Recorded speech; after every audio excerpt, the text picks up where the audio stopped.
DBJ here, and we're going to talk about drama in combat.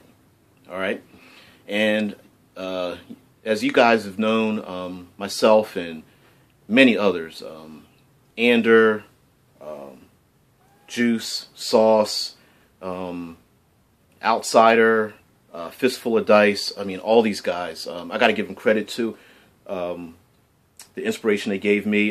New guy out there, Tabletop Terrors. So many. I'm missing so many. Anyway, my point is, for cinematic RPG is drama in combat. And what I mean by this is not just the description of the combat. Jumping over the table and slashing the sword, blocking the enemy's weapon and flowing to the side, trying to stab him in his knee and then stabbing him in the throat. And I am including all of that. But what I mean by drama in combat is using drama and interaction in combat. Intimidation, fear, persuasion, letting those elements fall into your combat. So what I mean is, you're a player character, you roll the dice, you roll a 19, you just missed a crit. You go to swing for the hobgoblin, your blade slashes, and you do 2 points of damage. And you're just like, oh, what a wasted roll. Now me as a game master, I'm going, well, a 19, hell, he could have cut that guy's head off. He only did 2 points. So the blade, maybe the blade just grazes across the hobgoblin's throat. Now, maybe the hobgoblin's thinking, well, shit, this dude could have cut my head off. Like, I don't want to mess with this guy. He was that close. And then the player character could play it off like, you know, that's just a warning shot. The next one will dispatch you and your buddy or something like that. And allow that role-playing element to creep into your dice rolls, into your combat. I love to add those elements into it, where the dice rolls aren't just, you know, okay, I hit, okay, I miss, okay, I do some damage. No, adding more into it.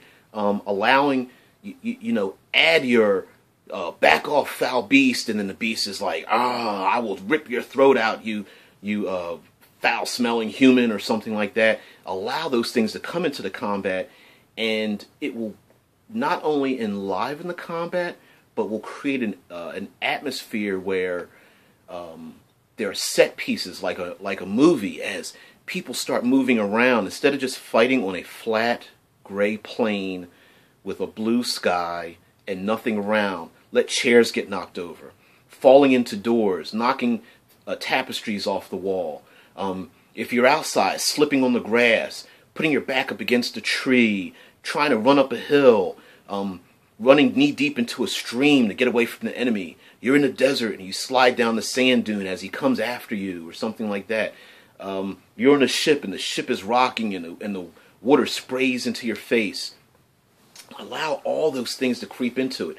And then, in addition to that, allow the dice to create this tapestry of a story, so that close rolls, mediocre rolls, high rolls, low rolls, the damage that's done, that all of that helps to create this story that, you know, you're beating this enemy back, bam, bam, bam, bam, bam. And sure, on the dice rolls, it doesn't look like you're doing much, but the enemy's going, well, hell, he's gonna beat through my defenses. Maybe I should get the hell up out of here. I'm gonna make a run for it.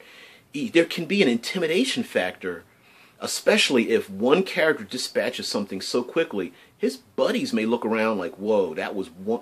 He just decapitated our best guy in one hit. I'm out here. I'm dropping my sword and I'm gone. I'm out.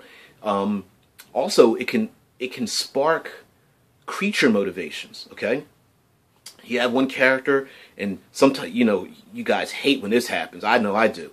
Man, the dice are just not working for you. Roll, miss. Roll, miss. Roll. Oh, I hit, but I didn't do much of anything. Wow, I roll, miss. And all of a sudden, the creature's just like, well, I'm going to ignore you.